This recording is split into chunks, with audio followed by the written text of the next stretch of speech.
Well, welcome to this episode of the LiveWell Hervey podcast, brought to you by Social Shift, of course, making change together in our community. And today I'm super excited to welcome one of my favourite people in business who I've known for a really long time, and that's Jason Wiegmink, the dealer principal of the Wide Bay Motor Group. How are you, my friend? I'm good, thank you, Malcolm. Pleasure to be here. Thank you know you. that. Thank you. Yes, I'm sure. It did took a little bit of twisting of arm to get Jace here today, but I'm so glad because we're going to talk. Today's topic is going to be about how to position yourself as a great asset to an organisation, and then also, if you have an organisation, how you can be a really good mentor to the people in your team. And I guess the best way for me to set this up is to say that Wide Bay Motor Group is a big organisation across the Fraser Coast, both in Hervey Bay and Maryborough. I'm sure Jason will give us a scope for how many staff he has. But he's the leader of that organisation, and then underneath that, he has a stack of amazing people who have a stack of amazing people underneath them. But the culture of a business always starts from the beginning, from the top. So how does he make that work when you can't always be there every day of the week? Okay, so let's start from the beginning. Give us a concept of the scope of the size of your business. How many people do you have in that organisation? We are currently at 107, and we've experienced a fair amount of growth since we first purchased the business from the Casey family back in 2009, that was. At that time, we were a total of 67, so a fair amount of growth in the time that we've been here, yeah. Yeah, look, I think the Fraser Coast has grown in that period as well. But equally, I would say to you that I predominantly deal with business people all day, every day. I would say to you there's a lot of businesses that were around then and aren't around anymore. So just because the region that you are in is growing doesn't guarantee you continued success. But you have obviously had that. And you have multiple sites too, don't you? We do. We're located both here in Pialba, in Hervey Bay, and in the centre of Maryborough as well. Right. So that comes with its own challenges for you as the dealer principal about how you stay across both of those businesses. Tell me about the philosophy that you sort of might generally have about keeping your finger on the pulse of the business day to day, given how big it is. This has been, I guess, a fairly important transition for me. It is about trust, and it's trust in your leadership team. That's built steadily and very, very slowly over time.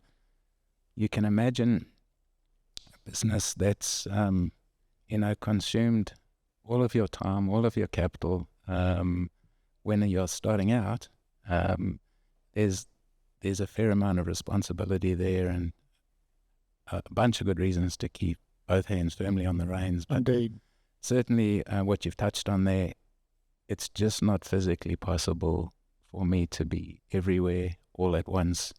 And that requires people who are of a similar mind and a similar temperament to me to ensure that a culture that we instill in our business is maintained and permeated throughout the whole organisation.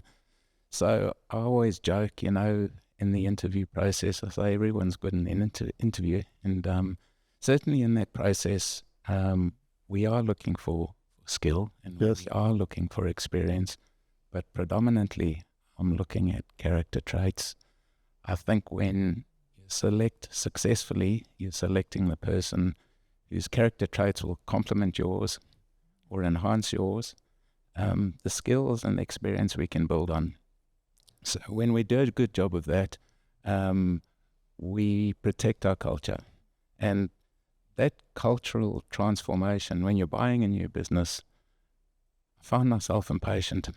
And it took a while. Things moved slowly in that space. And I was reminded by a colleague from my Brisbane days. He asked me, he said, Jason, when you're working at the Mazda dealership in Brisbane, how long did that process take you? I said, 3.5 years. He said, well, there you go.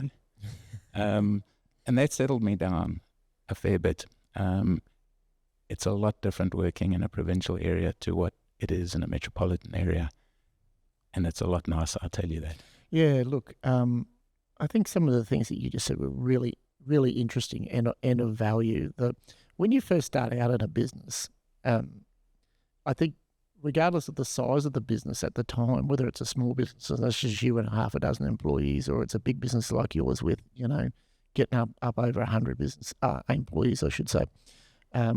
Human nature is such that you want to have your fingers all over everything because it's new and it's your baby and you're 100% in on it. So you want to make sure that everything's being done a certain way, and you're even... for myself, if I go into a new business, I feel self-conscious if there are people in that organisation that I might think know more about it than what I do. So how do I deal with that? The other thing I thought that was really bang on is that culture is the number one thing, I believe, and I think that you're saying the same thing. I think great organisations like yours provide everything but the effort, and then that part comes down to the person because you have such a great infrastructure. You wrap your arms around the people there, and you identify who suits your culture, and then away you go, which makes your traits as a leader so very, very important. I guess there's an awareness in a big business that you're very reliant on people at your shoulder. It's not humanly possible to be across everything, and I think the nature of the modern dealership, it's complex. It's a complex business now. There's multiple targets. There's multiple focus points, and I get really down on myself when I know there's things that are not being attended to or given the level care and attention that they need. And it's that at that time we look at the spread of responsibility and who's doing what. And as you get to 50, you start thinking about other things as well in your business, like succession. And I've seen examples, particularly in the industry that I'm in, where this is not given the care and attention and focus that it should be. And I have a personal goal to see that business carry on into the future very successfully without me. I have a real serious intention to make sure that happens. I don't know why. I think there's a lot of pride, a lot of time and effort being put into that. I'd love to see that super successful long into the future. So we're in a really interesting period now where we're looking at that senior management team and selecting and trialing and determining where does that future lie and in whose hands. So it's exciting. It's giving me a different focus, I suppose. And, when you talk about mentorship, all I can really do is share my experiences and the experiences that have really impacted me in a positive way. And I could give you one straight away as an example. It's simply been, a regular exercise regime. Right, yeah. I used to refer to that as my oxygen flush. Sure. It was being out on the bike or out running. And it's a distraction. It can give you time to think, or it can give you time to think about something other than work. Yeah, I understand. The benefits I've enjoyed from exercise and from being fit and some of the achievements were unexpected, to be quite honest. Yes, Have been phenomenal. I've enjoyed it thoroughly. So that's something I can share with people that I work with, and I'll push and I'll pride and I'll encourage. Not everyone likes to do that sort of thing, but it's been good. Look, I think one of the interesting things that you said was that regardless of the size of the business, you're still able to identify what otherwise might be smaller things in the overall scheme of things that irritate you, or maybe irritate's not right. It's like an itch that you look at that and you think, how did that, my assessment of that is you're probably self-analysing, how did I let that get by me, because that area needs to be better than what it is.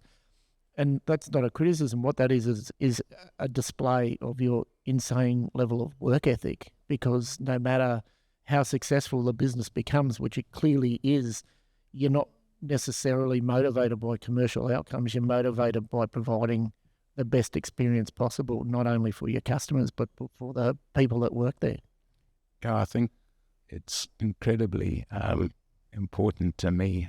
What you have observed is very astute, Malcolm, because I've had this conversation numerous times recently, and it's about putting the people component out front in everything that we do. The recruiting of staff, the culture in the dealership, the customer experience. I know that's my recipe. All the financial KPIs take care of themselves. Correct. If you get those things right, and they're bloody hard to get right, and it's a moving target, and it is a challenge, but I'm a strong believer in that. I think it's incredibly important that you focus first on people to drive your success. I'm also, and I'm really interested to hear your thoughts on this, but I'm a really staunch advocate in my businesses of giving people a job to do and giving them an understanding of what the expectations of that are, because I think people want to know what do I have to do to be a success in this role so I can be a success for the organisation, but not only for myself, but then to leave them alone to do it. I think in my experience, I see a lot of instances of micromanagement in business that stifles the next level of leaders because they become frustrated, they don't have autonomy, or they're not really sure, or the goalposts move all of the time because there's not a vision that everyone can form together and move forward. What are your views on that, about how important it is to have empowerment of people? And how important it is for those people to understand what that means and then have the confidence to go ahead with it? Well, I think autonomy in your role, in a leadership role in an organisation, when you're enjoying autonomy, I think it's a great signal, show of trust. Mm-hmm. That freedom to navigate is hugely important for career development. And I've sat by watching an individual take a path that I wouldn't have taken, and when I know it's not going to be too catastrophic, I let that run its course, because there's a great learning in that for someone who can identify that the course they've chosen is maybe not the best or the most appropriate, and that realization, that need to refocus, I think is incredibly important for someone's development. In the instance that I could conceive that it may be catastrophic, I'll jump in. Intervention. I'll jump in and we'll discuss. Intervention is required.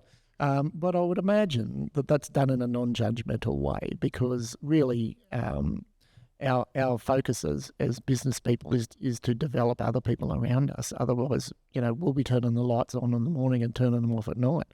So that's not possible. So when you do give that feedback, it's got to be in an encouraging and non-judgmental way to assist in that person's individual growth. That's it. Especially in the instance where, possibly things could have been done better. It's always got to be a supportive environment for that. And we want to encourage, change, and we want to encourage uniqueness in our business. So absolutely. It's never going to be a guarantee when you're trying something new. And again, talking about my own personal experiences, I've enjoyed a huge amount of autonomy, both in my previous role in Brisbane and in my current role. I have a business partner who's invested, and very much a silent partner, and the autonomy and trust in a multi-million-dollar business has been incredible. You know me, I'm pretty cautious by nature. I'm not a cowboy. So I've said often that my career development has probably been slow, and probably less likely to be a billionaire, but I'm also less likely to fall on my bum. So I'm a slowly but cautious type of person, and I think some of my people, my staff, might get frustrated with me. I think a lot, but they see that as potentially a good formula. Oh, look, I'd agree. When I was younger, my wife and I, we have an interesting dynamic because we've worked together. We've worked together. Let's do that again. My wife and I, we have an interesting dynamic because we work together, and we've worked in the same office now, I don't know, for 15 or more years. And in the beginning, I was very gung-ho, and I was chasing every opportunity, and my appetite for risk was high. Then after a period of time, when things settled down in my life and I became really more comfortable in how the business was performing, it's almost flipped for me now, where I'm far more measured now. And I would say, in your case, I wouldn't say that you are making decisions quickly. I would say you're very measured in the decisions that you make, and you give them due consideration for everything and think about the potential outcomes of that before just saying, "Oh, yeah, baby, let's give that a run." And I think that's what positions you as a really unique leader, because people can learn from that. They see everything that you do, and they understand about how much you're willing to share, how much you're willing to empower, how much empathy that you show to people. All of that is the mixture that goes into making a good leader in an organisation, I believe. I think listening to you, and I know you've got a lot of individual flair, and listening to you say you've become a lot more measured. Well, one of my really good counsellors is my brother-in-law, and he's been at pains to explain to me that, at over 50, you've got less time to rectify your mistakes, Jason. So just be careful. And I think that's great advice. I really, really do. And we're consolidating our gains. And yeah, I agree with you. Far more measured now than possibly in the past, even though I was fairly conservative by nature. I like to put it down to the fact that I'm hopeful in my life that I've run out of things to learn the hard way. Fair comment. Take me back, right? So it's a fair assessment to say that you didn't just waltz in off the cotton fields to Wide Bay Motor Grip and turn it into the great business that it is.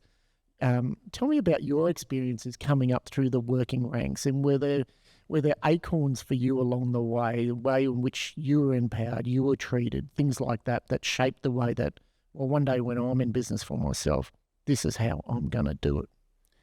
I appreciate that question. I do love to tell my story because it's a wonderful story to share with others. And, we emigrated to this country in 2001. And I started working for a dealership in Brisbane as a used car salesman. And I think my approach has been one where that no matter where I work, I understand my sense of personal responsibility, and I was respectful always to everyone that I worked with and everyone that I worked for. And through a series of, great fortune and great timing, I saw success in my advancement through that business and through the industry. I've spoken to friends back in South Africa who are curious about my experience in moving and immigrating, and I've said to them all, it's not that Australia is the land of milk and honey. You've got to work hard here. You've got to apply yourself, and you've got to be committed. But I said that the wonderful feature about this country, I think, is that I feel as though I'm in charge of my own destiny. So you've got these set of circumstances that means you've really got no excuse. So if I want to go in that direction, it's entirely up to me. Yep. And that's what's happened. It's a dream come true, really, to see where I am now. I do have to pinch myself, but I think it's such a wonderful conversation to have with anybody who has career aspirations, because fundamentally it's up to you. We have an amazing set of circumstances in this country. It's a great privilege. So I think if you don't take advantage of the set of circumstances and the wonderful place in which we live, have a quick look in the mirror. I'm a big believer in a fisherman sees another fisherman from afar. And I think that you and I have a lot of things that are in common. And I'll tell you a quick story, and I think that this probably encapsulates you as well. So when I sold one of my businesses to News Corp, I had to go and work for them for 5 years.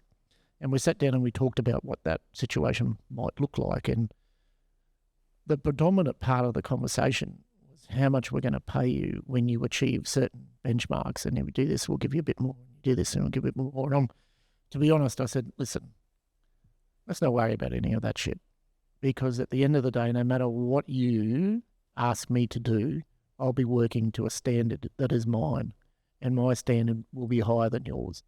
Not because of you as an organisation, because if I don't work to that standard, then I'll be down on myself constantly. So I'm all in all the time. For me, then you'll be the benefit of that. And I get that sense from you that there's a standard that you have to meet in order to be comfortable that your work-life balance is correct. And I don't think there's such a thing as work-life balance. I just say that it's life. And to be happy in your life, you have to be comfortable that in your professional career, you're achieving to the level that you know that you should and that you could, and not cheating your way there. Yeah, I would agree with what you've said, and certainly I do have my own personal standards, but what I have also realized is that I do thrive on a little bit of healthy peer group pressure, and one of the things that has done particularly well in the mud industry, I believe, is we will regularly get together in groups, and that's done by franchise. So I could be sitting in a room with 15 other Toyota dealers. None of them would be my neighbours. They would be spread across Australia. They would be of similar size to ourselves. And we get, for 2 days, to just talk business. We get to think about our own performance. There's incredible amount of detail. So we're speaking about financial, we're speaking about people, we're speaking about infrastructure, we're speaking about politics and the economy. But despite the fact that I've got my own set of standards, sometimes you come to a realization that other people are doing things better. And that's influenced me greatly too. So within a room of 15 other motor dealers, there might be 6 or 7 in the room that you listen intently to. Sure. And that's influenced me. My mentorship in a big way has come from these groups. And to think back to my very first engagement where I had to stand up and with my funny accent and introduce myself, and it takes time to build trust with these people. Sure. What you learn in the meeting is very different to what you learn afterwards at the bar when you're having a beer. Yeah. And particularly when those levels of trust have developed and evolved. And when you're starting to be acknowledged by super high performers from other dealerships in other parts of the country, that's a wonderful feeling. That's really, really cool. How much of that do you think is maintaining the childhood curiosity? Because I have a huge amount of curiosity when I hear other people, or if I'm attracted to them, first of all, I mean in the way they carry themselves or the way in which they talk about the pride they have in the work that they do. I become immediately curious about how does that person do what they do, because it sounds like they might be doing something that I'm not, that I wish I was. Well, yeah, I thought about that on the way here. And I can think of a number of examples of that curiosity you're talking about from a young age, probably from teenagehood. A lot of that curiosity, a lot of that inspiration I was seeing through friends' fathers, and trying to learn about their careers and their successes, and getting an opportunity to go into those operations. And one of my good friends, his father was high up in Mercedes-Benz organization in South Africa, and I met some incredible people, and without realizing at the time, that was very, very inspirational. I looked up and couldn't believe what these individuals were achieving, and the expertise that they gained over a number of years, and that drove me big time. I knew then I didn't want to be in the middle of the pack. Sure. Tried to get to the top. Well, even then, I would say that you were identifying in yourself. You're identifying mentors that could show you and teach you things, even if it was subliminal, that you're just picking up cues from them, and you've carried. That's something that sat with you that you now carry through to all of the people in your organisation. Absolutely. And you will read of very, very successful people, Australians, international, who do have mentors in their lives. I couldn't say to you I've gone and sought a particular sort of individual to be that mentor, but I know I've been influenced by many, many people. And my move again, as I touched on earlier, from a metropolitan to a provincial environment, the business people I have met on the Fraser Coast, there's been a lot of inspiration there. And I think the advantage of being in this provincial environment, we really are exposed far more to, I guess, the top achievers in our region. Yes. And, there's probably even been a couple of politicians there, or, government people within that group I'm talking about. But through the charity that I'm engaged with, through the business groups that I've been invited to, there's some great people in this region. And I've drawn inspiration and I've taken information. I like to listen and I like to observe. And we've got some great examples right here all around us of people who are very, very good at what they do. Yeah, I would agree with that. I think that sometimes there's a misconception that if you're not in Brisbane, Sydney, Melbourne, you're not a good operator. It's just the bigger numbers on a page. It doesn't matter. I'll tell you what, if I'd been in Brisbane, Sydney or Melbourne, I wouldn't have had dinner with Tony Abbott. Fair enough. I wouldn't have met Peter Credlin. Yeah, true. I wouldn't have met Wayne Bennett. Yeah. And this is the exposure where we've got to have benefit and advantage up here in a smaller community. It really is incredible. Oh, well, I'm totally regionalised. I'll never move back to a city. I can't stand the traffic. I think driving from Point Vernon to Yarangan, you need a visa. I had a call from my son. My eldest son's been in Brisbane for a while now.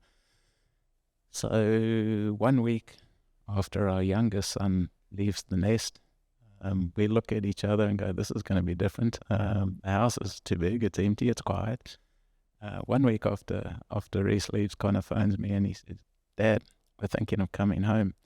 And that was a cool feeling. And it's not have you still got a spare room, Dad? It wasn't one of those. No. It's implied. But he's feeling very much what you've just described. He's not enjoying that congestion and that busyness of city life. And I guess speaks volumes of our little spot here. And I think that's going to, and this has been something that was covered in other podcasts that we talked about the implications of, the next generation who want to chuff off down to Brisbane or wherever straight after they finish school. And then they end up coming back here and stacking shelves at Woolies because it's just too hard. The cost of living is too hard when there is opportunities for them here. Okay, I'll just ask you a few more questions. If you could give one piece of advice to someone who is at the head of an organisation like you are about how to get the best out of their staff, what would it be? Listen to them.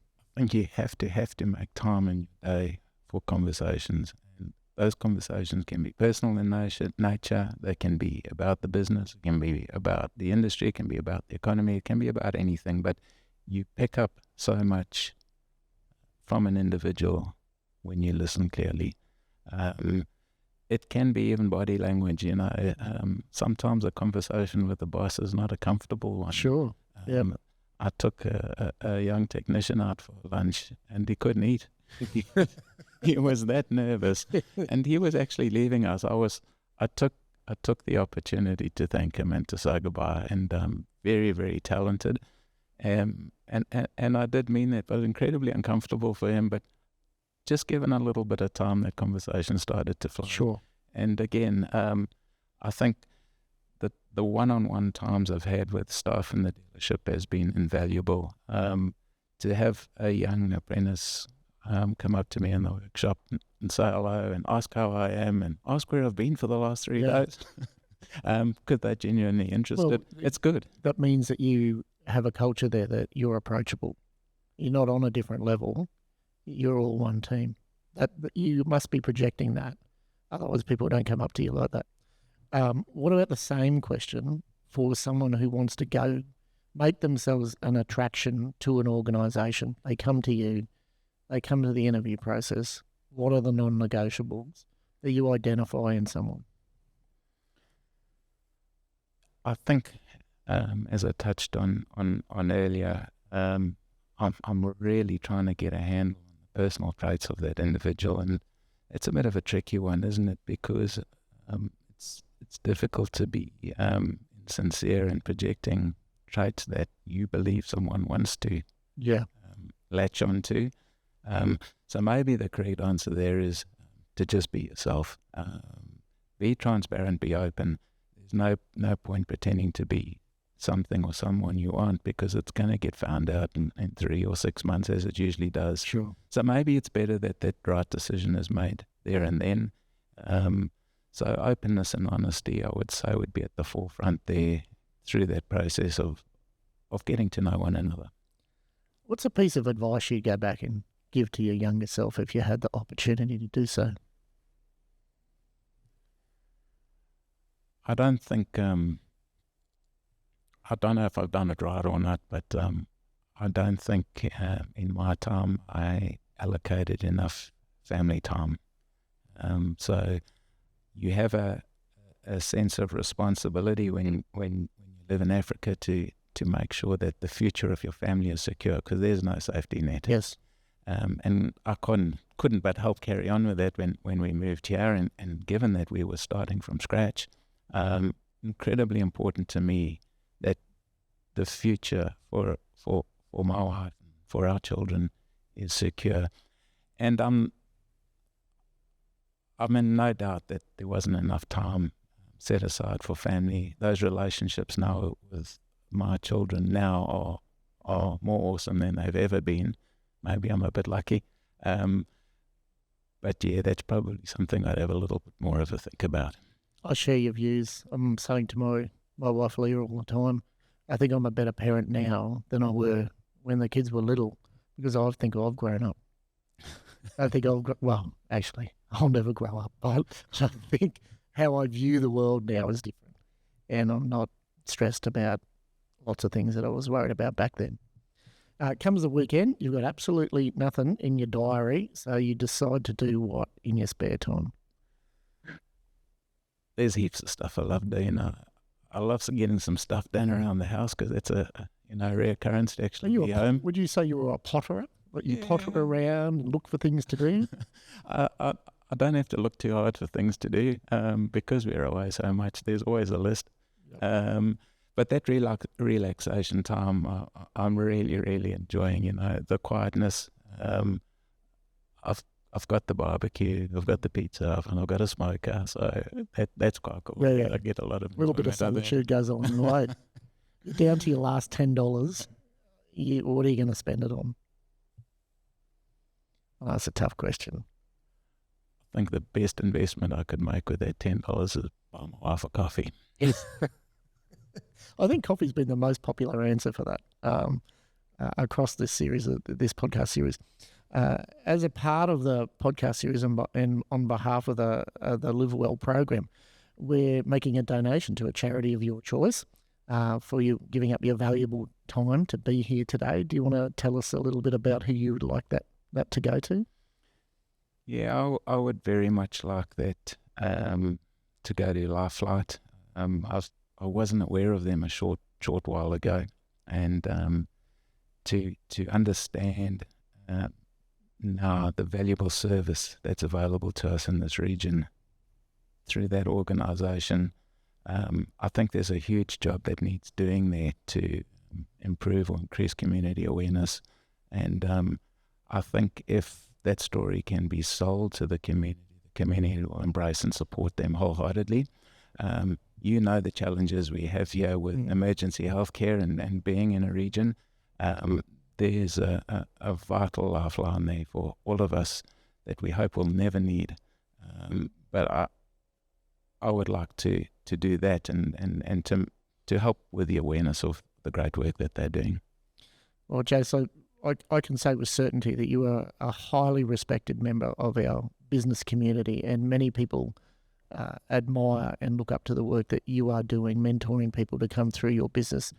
And we didn't touch on it, but the significant contribution that Wiegmink Motor Group makes to community organisations, charity groups, sporting groups, not-for-profit organisations is immeasurable. So thank you for giving us your time today. I've really enjoyed it. And likewise, you've been a big and important player in that space in this community, and you and Leah deserve congratulations for that too. Thanks for the invitation. Appreciate it. If I finally got you on a podcast. Finally got me.